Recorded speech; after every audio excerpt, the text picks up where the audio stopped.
Federal, que consiste em um amplo incentivo de ensino, pesquisa e extensão.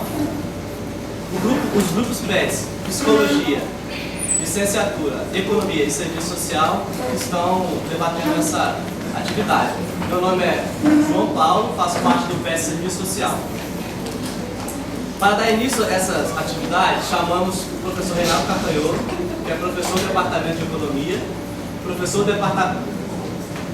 do Programa de Pós-Graduação de Política Social e tutor do PET Economia, renomado pesquisador na crítica da economia política. Sem mais provocação, eu passo a palavra para ele.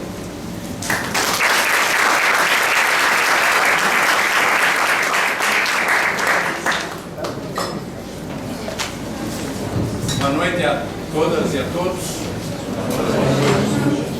Nós estamos esperando um microfone. Por enquanto, vamos tentar sem microfone. Dá para escutar lá do fundo, não? Dá. Bom, em primeiro lugar, eu queria agradecer o convite do pessoal do PET de Serviço Social e do PET de Psicologia. Porque no de Economia eu falei me convide e eles me convidaram. Não, na verdade estou brincando. Não, eu queria começar dizendo que, seriamente, que eu não sou a pessoa mais indicada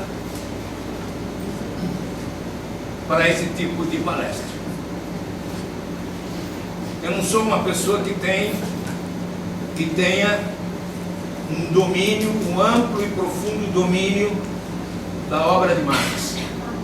Não sou. Isso é uma verdade.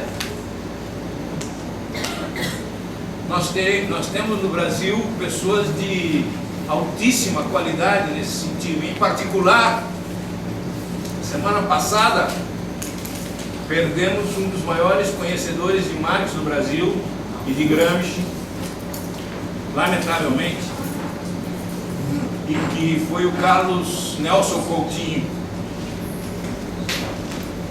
Se vocês tiverem oportunidade, leiam os seus trabalhos. Acredito que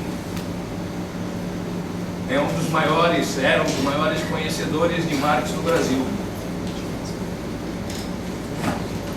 E eu, na verdade, não sou. Posso dizer, na melhor das hipóteses, que eu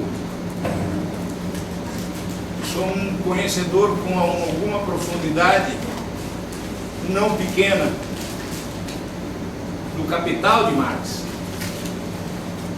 que é a obra fundamental, mas não é a única, e não é suficiente.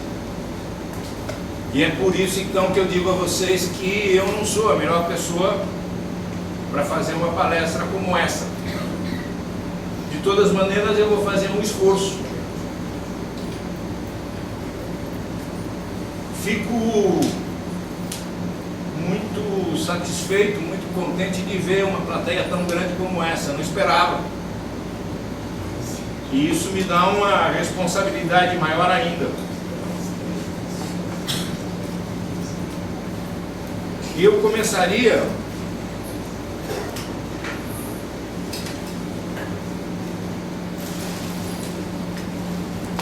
fazendo-me uma pergunta que muitas pessoas já me fizeram,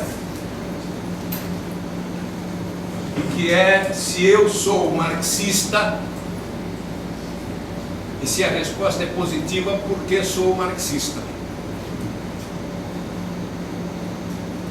E a minha resposta seria: eu não sou marxista, eu quero ser marxista. E eu quero ser marxista por quê?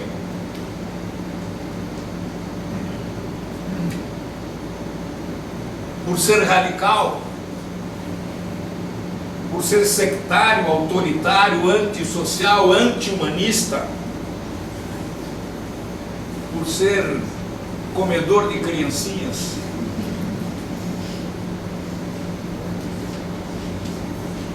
quero ser marxista por isso?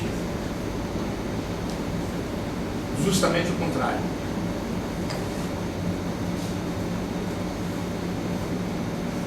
Eu quero ser marxista, e isso não é fácil,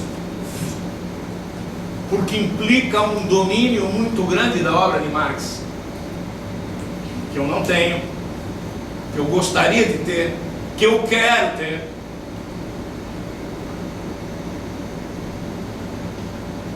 E eu gostaria de ser, então, marxista por talvez 3 razões. Primeira razão, pelo humanismo, pelo profundo humanismo que está dentro de mim.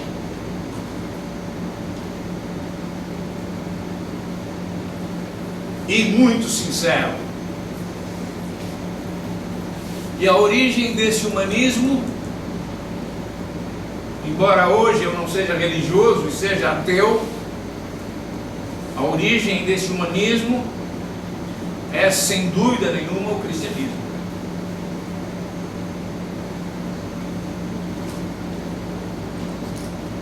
A segunda razão para eu querer ser marxista é a rebeldia que está dentro de mim. Rebeldia que tem como origem o fato de que eu venho de uma família subalterna na sociedade, violentada pela sociedade, como alguns ou muitos de vocês. E rebeldia frente a quê? Rebeldia frente à injustiça, contra o individualismo, contra o consumismo, contra a destruição da natureza, contra os preconceitos de todo e qualquer tipo. E nesse sentido eu sou radical.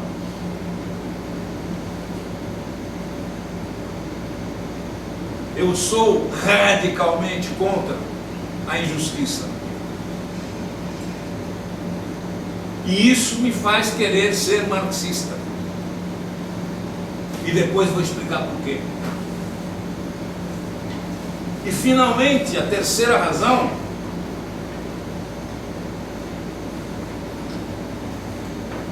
por um certo espírito científico e crítico que me botaram na cabeça.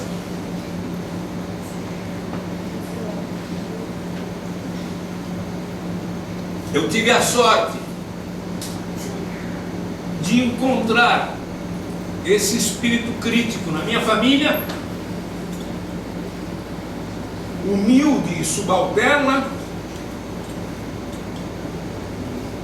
mas não humilhada, crítica.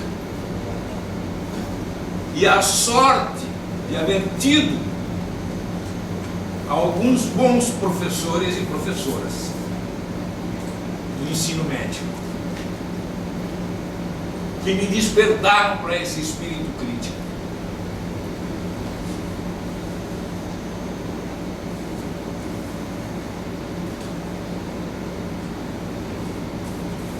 A teoria de Marx, a primeira coisa que eu poderia dizer sobre a teoria de Marx que me faz querer ser marxista é que ela é profunda e radicalmente humanista. E eu vou me permitir ler para vocês uma carta de amor para tirar algumas conclusões. Isso é até a página do livro, 86. Você já escutou essa, né? É uma carta de amor que está nesse livro aqui, que depois eu mostro para vocês qual é.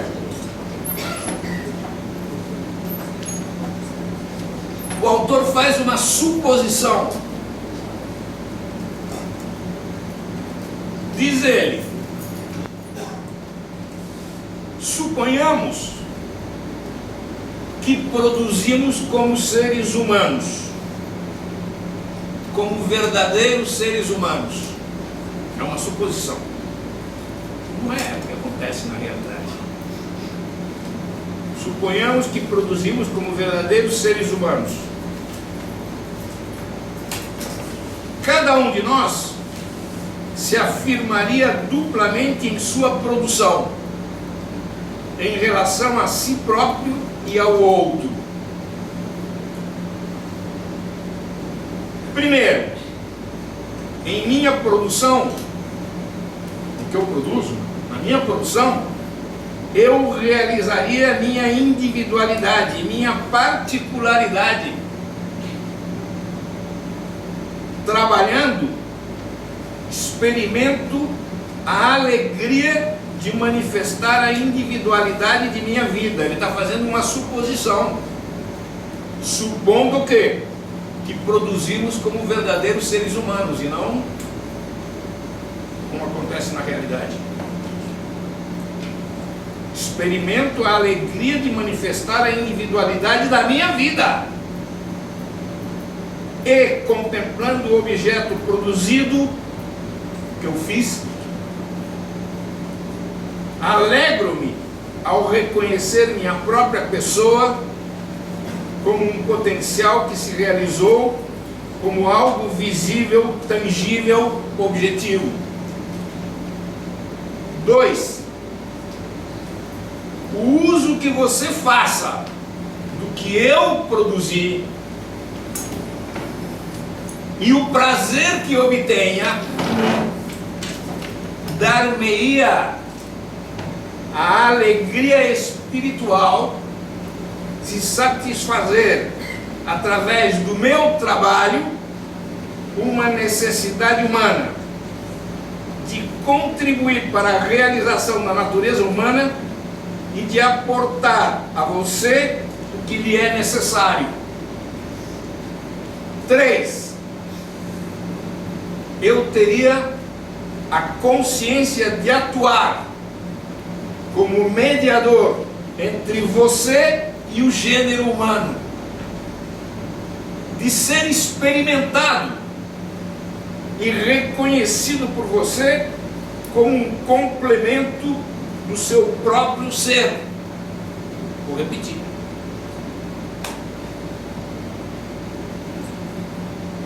Ser experimentado e reconhecido por você como um complemento do seu próprio ser e como uma parte indispensável de você mesmo, de ser acolhido em seu espírito e em seu amor. Já estão cansando porque já está longo o negócio, mas já vai terminar. 4 e último. Teria a alegria de o que minha vida produz sirva para a realização da sua vida, de cumprir na minha atividade particular a universalidade de minha natureza, de minha sociabilidade humana. E conclui,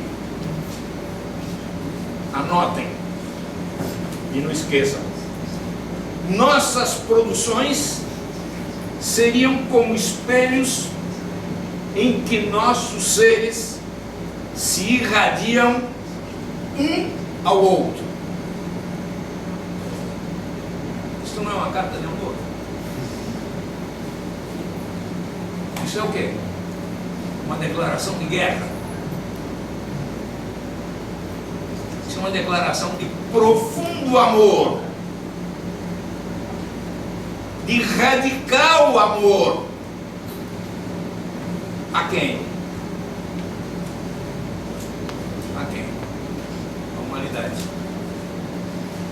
Quem escreveu isso? Marx.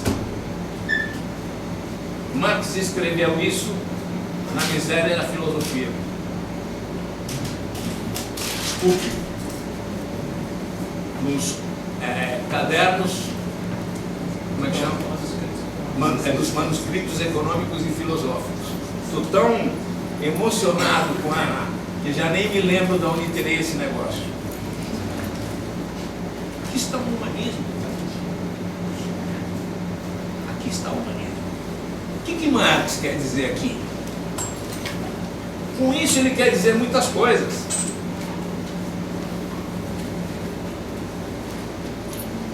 Ele quer dizer, em primeiro lugar, que na sociedade atual o trabalho é um trabalho alienado, que nos violenta, que é um trabalho forçado, que é um trabalho que nos destrói. E o pior, quer dizer que só o trabalho, quando não alienado, é que nos pode realizar como verdadeiros seres humanos.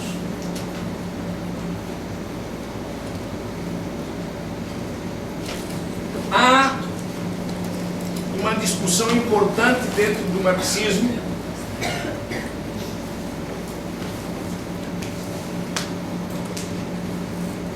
sobre a questão da natureza humana. Qual é a essência da natureza humana?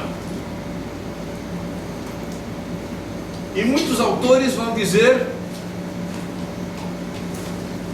talvez a maioria, e com certeza a quase totalidade daqueles autores que eu sigo, que são os historicistas, Lukács de Consciência de Classe, por exemplo, Michel Louis, desse livro aqui, Gramsci, e por aí vai. Que não se pode falar de uma natureza humana em abstrato, que não há uma essência humana, que o ser humano não é nem egoísta e nem solidário, que o ser humano não tem uma natureza definida, definitiva, que o ser humano se constrói historicamente, ele se produz histórica e socialmente. Ele é, na sociedade capitalista, fundamentalmente egoísta e só parcialmente solidário, uns mais, outros menos, e uns nem um pouquinho.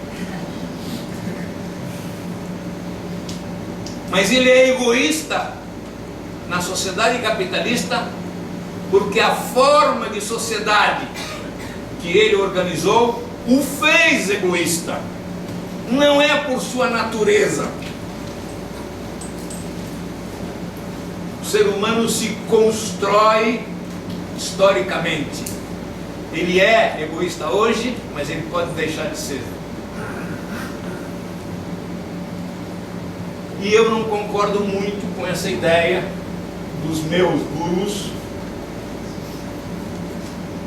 de que Marx não tenha uma ideia de natureza humana abstrata, talvez pela minha ignorância em filosofia.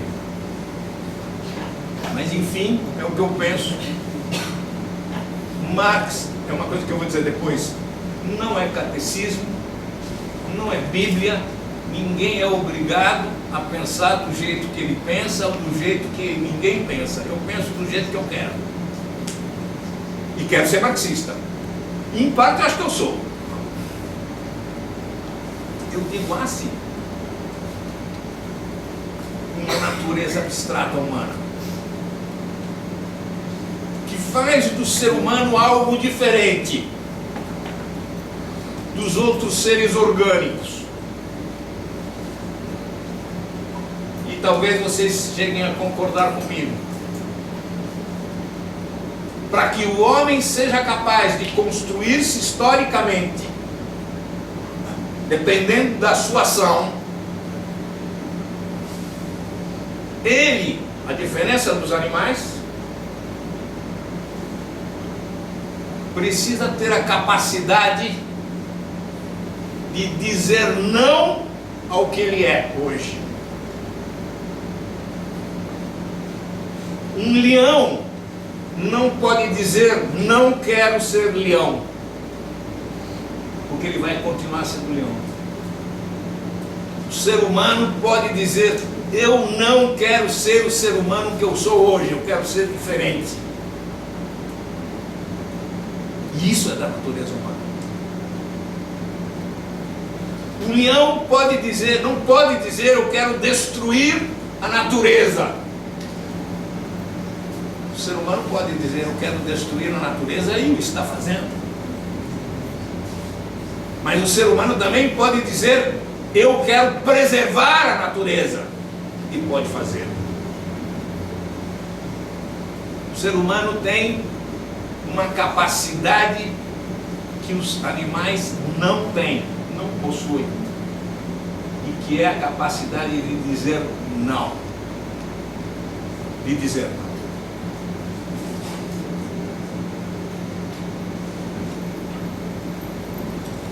Há um autor que eu gosto muito, que é o Sanches Vasquez.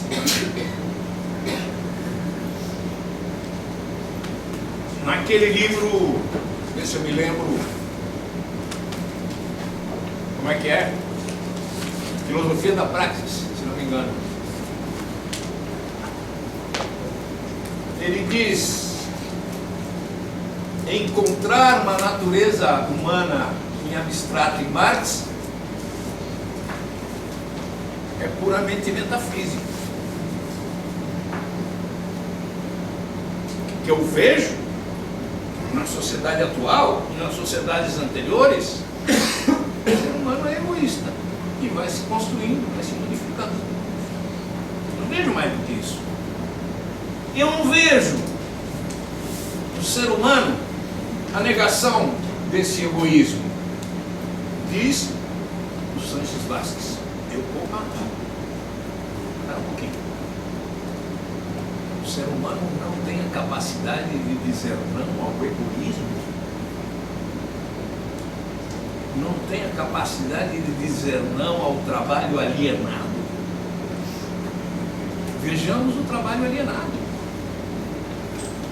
na sociedade atual.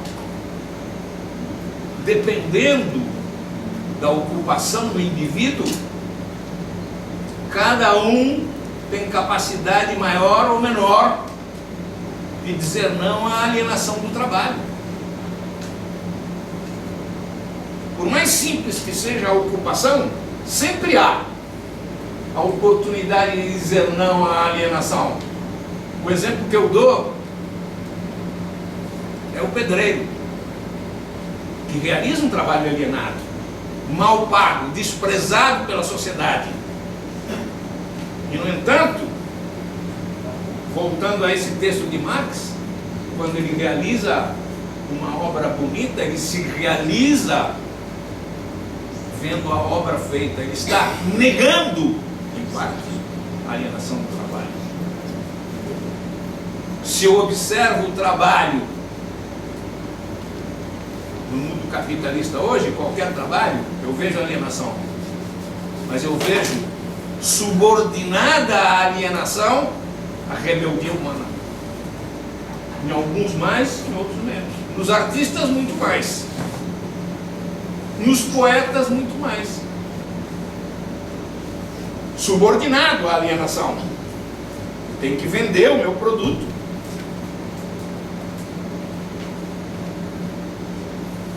A natureza humana, mesmo no capitalismo,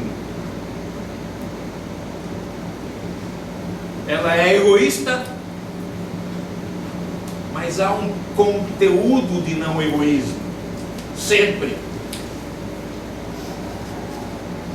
Vejam, por exemplo, na relação familiar. Um trabalho no capitalismo é alienado, sempre. Mas sempre há um conteúdo dominado, a verdade, na maior parte das vezes, de trabalho realizador. E eu diria então que para Marx a natureza humana em abstrato, ao contrário dos meus gurus, a natureza humana em abstrato poderia se resumir na palavra rebeldia. O ser humano tem a capacidade de dizer não. E como é que ele diz não?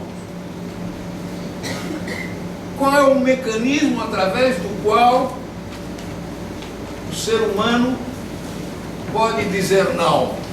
Está implícito no que eu disse. O mecanismo de dizer não é o trabalho. É o trabalho não alienado. É o trabalho criativo.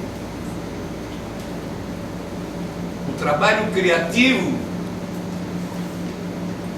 que está subordinado em nós, na sociedade capitalista, é o trabalho capaz de transformar o ser humano num ser realmente humano, tal como Marx descreve nessa passagem que eu li. E é por isso, porque no capitalismo o trabalho é alienado e violenta a natureza humana, é que o marxismo é radicalmente anticapitalista.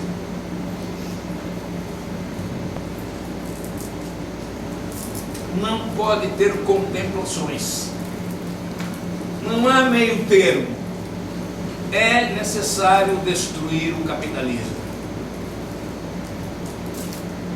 Essa é a perspectiva de Marx. Isso não significa que seja possível destruir o capitalismo hoje e amanhã termos o paraíso. Longe disso. Esse processo de destruição do capitalismo e construção de uma sociedade realmente humana só pode ser resultado de um longo processo, longuíssimo processo de acertos e erros, de avanços e retrocessos. E além do mais, não está garantido que a gente chegue lá. Atenção, para Marx, para a perspectiva marxista adequada, correta, não há predestinação. O futuro é incerto. O futuro depende de nós, de cada um de nós. Isso não significa que a teoria de Marx não possa dar, através da análise científica, os limites do possível para o futuro, as fronteiras dentro das quais a sociedade pode transitar, se por aqui, se por ali. Mas como será? Isso não está escrito em livro nenhum. Já vou tirar outra dúvida que alguma pessoa pode ter. Marx não é responsável pelos erros do chamado socialismo real. Os erros podem ter sido cometidos em seu nome, mas a culpa não era dele. A culpa é dos que se equivocam, dos que se equivocaram. A culpa será dos que se equivocarão no futuro. Porque, inevitavelmente, nesse processo de tentativa de construção de uma sociedade verdadeiramente humana, haverá erros, retrocessos, insisto. E é por isso que é extremamente importante que estudemos com profundidade e não com superficialidade os erros cometidos na história. E o que se faz no presente. Uma coisa muito interessante, um parênteses, é o que acontece com a China hoje. Até algumas semanas atrás, alguns meses atrás, eu dizia, aquilo lá é um capitalismo disfarçado. Aquilo ali, autoritário, capitalista, explorador dos trabalhadores, baixa remuneração, por aí. E há alguns meses, já há vários meses, há aqui na universidade um grupo de professores que estão estudando a China e que estão começando a perceber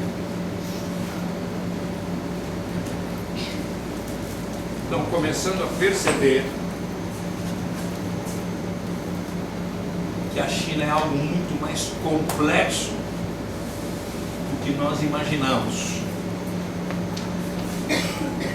Há que estudar a China para poder dizer alguma coisa significativa sobre ela. E é importante que se faça esse estudo para seguir o que eles descobrirem de correto para a sociedade. Claro que é muito diferente uma da outra, mas para não cair nos mesmos erros que eles eventualmente estejam caindo.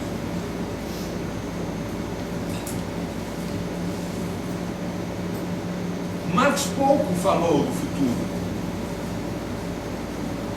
E quando falou do futuro, falou generalidades pouco significativas.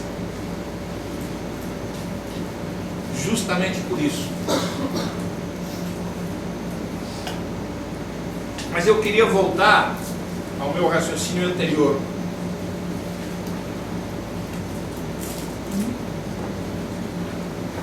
Que era a questão de que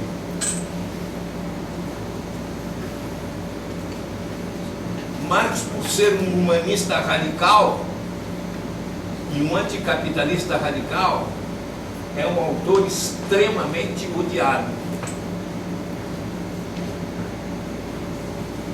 Ele é odiado por muitos. E odiado por muitos que nunca leram uma linha sobre ele. Nunca leram. E odeiam.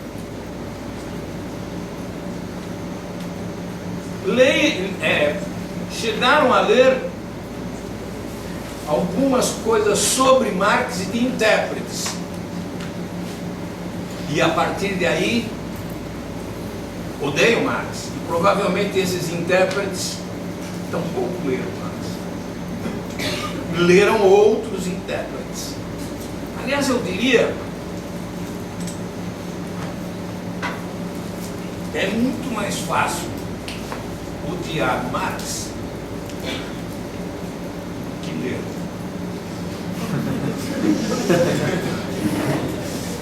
Muito mais fácil.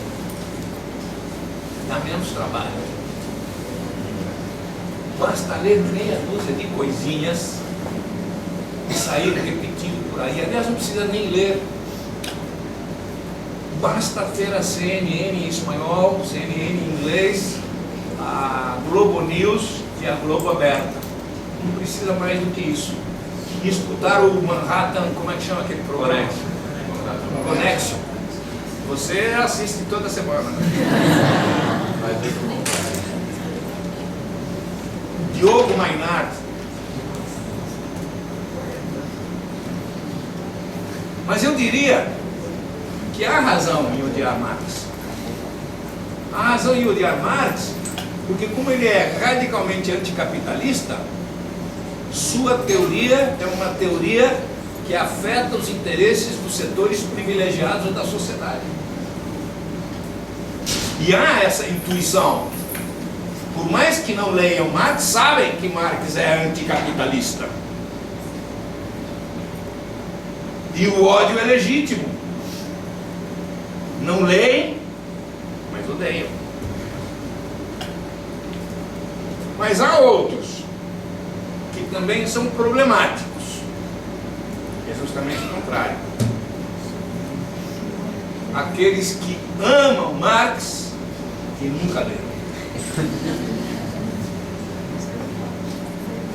E esses também saem por aí repetindo. Claro que não o que o Diego Maynard fala, mas repetindo outras bobagens muito grandes. Muito grandes. Também fazem um desserviço. Claro que eu diria que é um pecado menor, porque aí há boa vontade.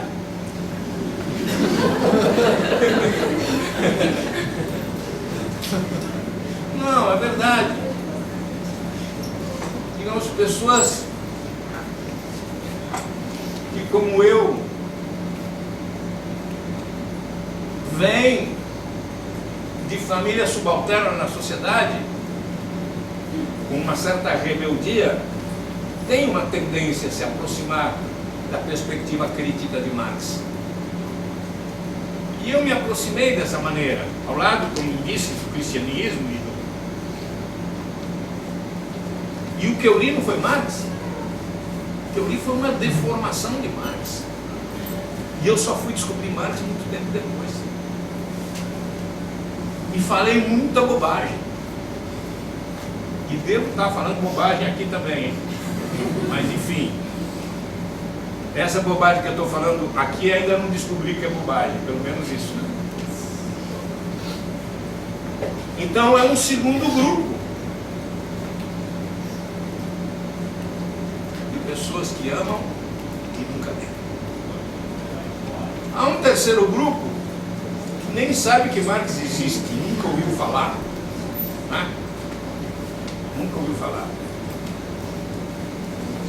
Esses talvez sejam os mais desculpáveis, né? Porque a culpa não é dele.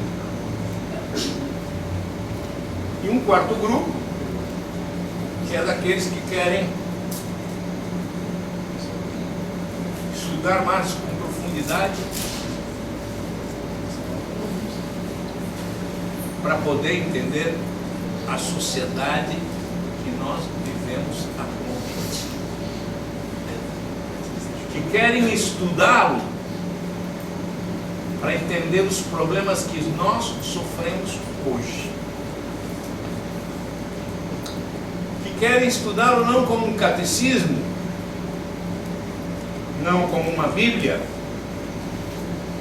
mas como um ponto de partida científico para pensar adequadamente os problemas atuais, contemporâneos que nós vivemos. Nós não vamos encontrar em Marx, em nenhuma de suas obras, as respostas para os nossos problemas. As respostas não estão lá. Lá nós vamos encontrar são instrumentos para pensar a realidade atual. Nós vamos encontrar, alguns autores dizem que a única ortodoxia que há em Marx está relacionada ao método. Só o método é indiscutível, dizem alguns autores, inclusive Lukács, que eu adoro muito, gosto muito. Eu digo, há um pouco mais que isso. Há o método, sim, que é fundamental, e há o descobrimento de certas características gerais e abstratas do capitalismo.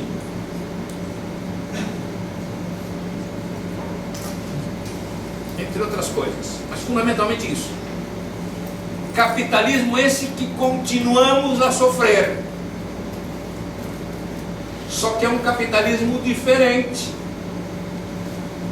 Não é o mesmo, é muito diferente, mas tem algumas coisas em comum. Tem algumas determinações que são gerais e abstratas, que continuam valendo para o capitalismo atual, mas que são insuficientes.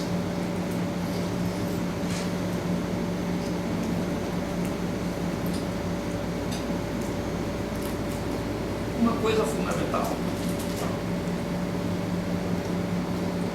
Uma coisa fundamental. Que continua sendo válido hoje, tanto quanto ontem.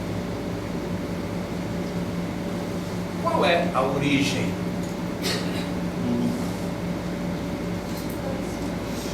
do lucro? Qual é a origem?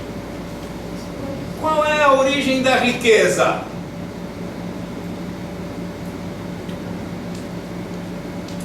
O que é riqueza na época capitalista? Na época capitalista, nem antes nem depois, na época capitalista,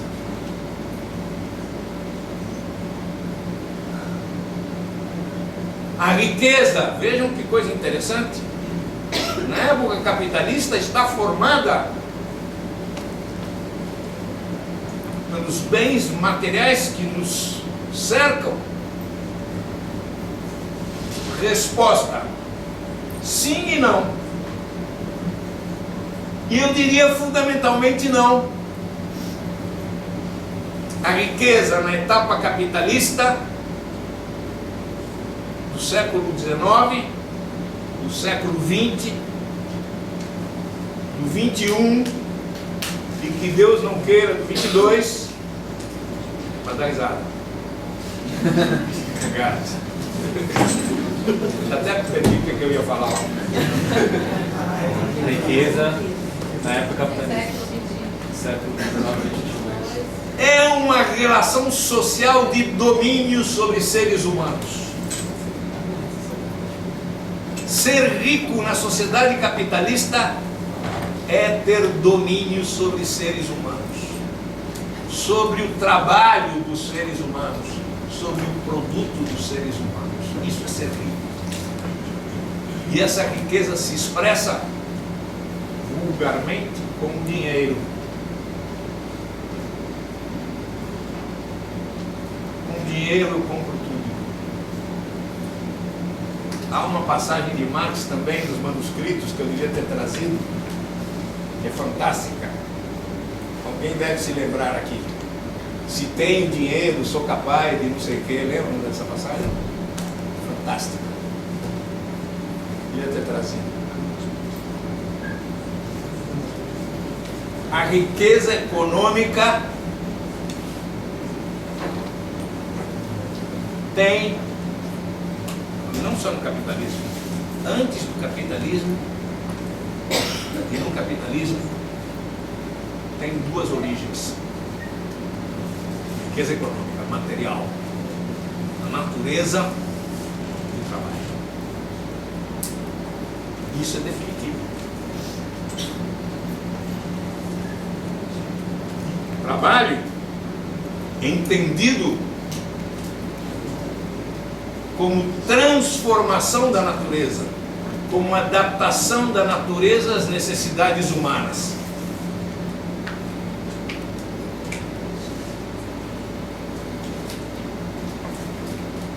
E se a riqueza é fruto da natureza e da ação humana, trabalho, e no caso, trabalho alienado, o lucro, isto é, a remuneração daqueles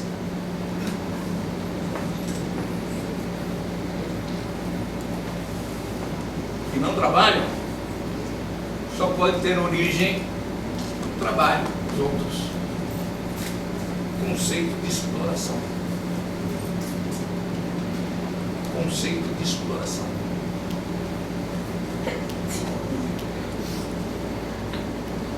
Para Marx, vejam que interessante. A riqueza é uma relação social de domínio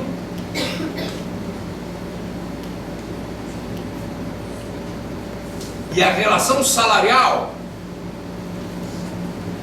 é uma relação de exploração. Vou repetir. É uma relação de exploração. Atenção para isso. Falso. Falso. Isso é uma leitura superficial de Marx. Uma leitura não dialética de Marx. É uma leitura manualesca de Marx. É uma leitura daqueles que não chegaram ao capítulo 21, nem ao 21. Vou explicar. Para ver a profundidade do pensamento desse homem.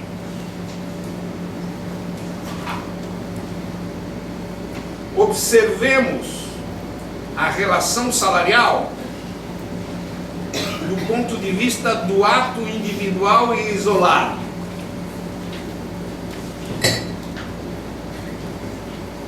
A relação salarial é uma relação, é um contrato entre possuidores de riqueza. Dinheiro de um lado e capacidade de trabalhar do outro. Eu aceito ou não assinar esse contrato. Não sou obrigado a assinar esse contrato. Assino se quero. E posso não assinar com esse patrão e assinar com outro. Ninguém me obriga a assinar com este. Com o dinheiro que eu receba, faço o que quiser. Quase. Tem coisas que são proibidas.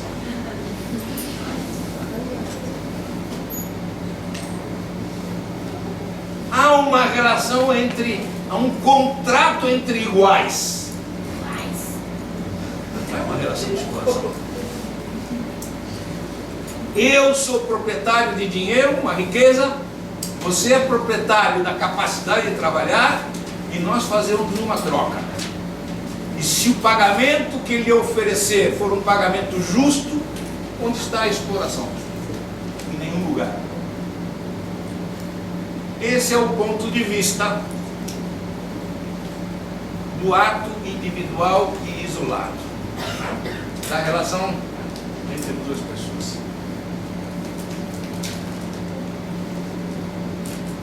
Pensemos agora essa relação, e já estou introduzindo na questão do método, do ponto de vista da totalidade da sociedade. Da totalidade. E quando eu penso na totalidade, eu tenho que pensar no conjunto dos trabalhadores como se fosse um só. E no conjunto dos empregadores. Eu sou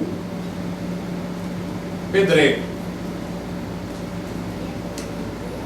Quem produz o feijão que eu como? O agricultor. O arroz, o outro agricultor. Não. Se eu estou pensando na totalidade, quem produz o feijão que eu como sou eu mesmo.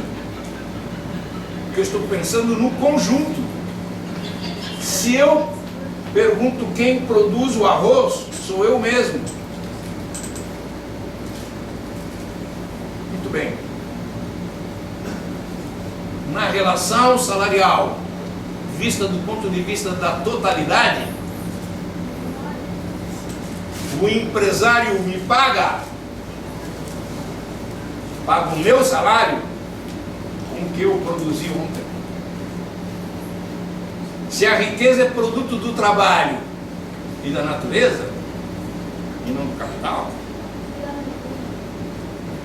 a minha remuneração vem do meu trabalho de ontem. Em outras palavras, a relação salarial não é uma relação de troca, a relação salarial é uma relação de exploração. Não há o toma lá da cá. Alguém vai dizer: